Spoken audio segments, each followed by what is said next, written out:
নমস্কার বন্ধুরা, Mohammedan sporting club আবারও মাঠে নামছে আজকের বিকাল 4:30 থেকে। এই ম্যাচটা নেরোকা এফসির বিরুদ্ধে খেলতে নামছে মোহামেডান স্পোর্টিং ক্লাব। এটা মোহামেডান স্পোর্টিং ক্লাবের অ্যাওয়ে ম্যাচ। তারা নেরোকাতে গিয়ে এই নেরোকা এফসির বিরুদ্ধে খেলতে নামছে।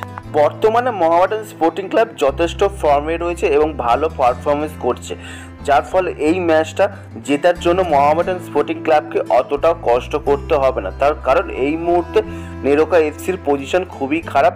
তারা আই লিগে এখনও পর্যন্ত খুবই বাজে পারফরমেন্স দিচ্ছে এবং প্রত্যেকটা ম্যাচই প্রায় বলতে গেলে তারা হারছে।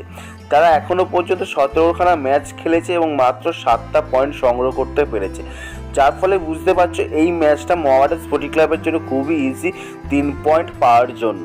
এই আই লিগে মোহামেডান স্পোর্টিং ক্লাব এখনও পর্যন্ত সেরা ফর্মে যাচ্ছে। এই মরশুমে মোহামেডান স্পোর্টিং ক্লাবকে ধরা ছোড়ার বাইরে চলে যাচ্ছে অন্যান্য টিমের থেকে। মোহামেডান স্পোর্টিং ক্লাবকে কোনো টিমই মোটামুটি এই আই লিগে হারাতে পারছে না, যার ফলে মোহামেডান স্পোর্টিং ক্লাব প্রত্যেকটা ম্যাচ থেকে পয়েন্ট আর্ন করছে। যার ফলে এই মোহামেডান স্পোর্টিং ক্লাব এই মরশুমে আই লিগ চ্যাম্পিয়নের ক্ষেত্রে সবথেকে বেশি এগিয়ে রয়েছে এবং যা এই মুহূর্তে মোহামেডান স্পোর্টিং ক্লাব যে ফর্ম দেখাচ্ছে তাতে কিছুটা অঘটন না ঘটলে এই মোহামেডান স্পোর্টিং ক্লাবের হাতেই উঠতে চলেছে এই বছরের আই লিগ ট্রফিটা। আজকের ম্যাচটায় মোহামেডান স্পোর্টিং ক্লাব অনেকাংশে এগিয়ে শুরু করবে এই নেরোকার বিরুদ্ধে। নেরোকা অতটা ভালো পারফরমেন্স দিতে পারছে না, তারা লিগে 13 নম্বর স্থানে রয়েছে। তার মানে বুঝতেই পারছো লিগে 1 নম্বর পজিশনে থাকা 13 নম্বর পজিশনে থাকার এই দুটো ম্যাচ কতটা ডিফারেন্স হতে পারে। এই মোহামেডান স্পোর্টিং ক্লাব 1 নম্বরে রয়েছে এবং নেরোকা 13 নম্বরে রয়েছে, যার ফলে মোহামেডান স্পোর্টিং ক্লাব খুব অনায়াসে এই টিমটাকে হারাতে পারে। তবে তার সত্ত্বেও মোহামেডান স্পোর্টিং ক্লাব অনেক সতর্কভাবে এই ম্যাচটা খেলতে নামবে। যদি আমরা লাস্ট 5খানা ম্যাচে এই নেরোকা এবং মোহামেডান স্পোর্টিং ক্লাবের মধ্যে হেড টু হেড দেখা যায়, তাহলে অবশ্যই দেখব মোহামেডান স্পোর্টিং ক্লাব এই ম্যাচটা অর্থাৎ নেরোকার বিরুদ্ধে সবসময় কিছুটা হলেও এগিয়ে আছে।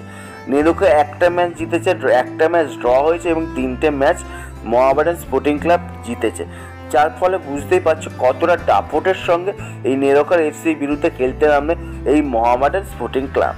আজকের এই ম্যাচটা বলাই যায় লিগের আই লিগে পয়েন্ট টেবিলে ফার্স্ট বয়ের সঙ্গে লাস্ট বয়ের খেলা হচ্ছে, যার ফলে এই ম্যাচটায় মোহামেডান স্পোর্টিং ক্লাব যদি জিততে পারে তাহলে অবশ্যই তারা 47 পয়েন্টে চলে যাবে 20 ম্যাচ খেলে, যার ফলে আই লিগ ট্রফির আরও কাছাকাছি চলে যাবে মোহামেডান স্পোর্টিং ক্লাব। এই মুহূর্তে মোহামেডান স্পোর্টিং ক্লাবে ধরার জন্য শ্রীনিধি ডেকান এবং গোকুলাম কেরালার মতন টিম রয়েছে, কিন্তু তাদেরকেও অনেকটা ভালো বেগ পেতে হবে এই মোহামেডান স্পোর্টিং ক্লাবকে হারাতে হলে বা তাদেরকে পেছনে ফেলতে হলে। তবে মোহামেডান স্পোর্টিং ক্লাব যদি নিজেদের পারফরমেন্সটা ধরে রাখতে পারে, প্রত্যেকটা ম্যাচ যদি জিততে পারে, তাহলে অবশ্যই পেছনে কোনো টিমের দিকে তাকাতে হবে না, তারা অনায়াসে এই মরশুমে আই লিগ ট্রফিটা জিততে পারে।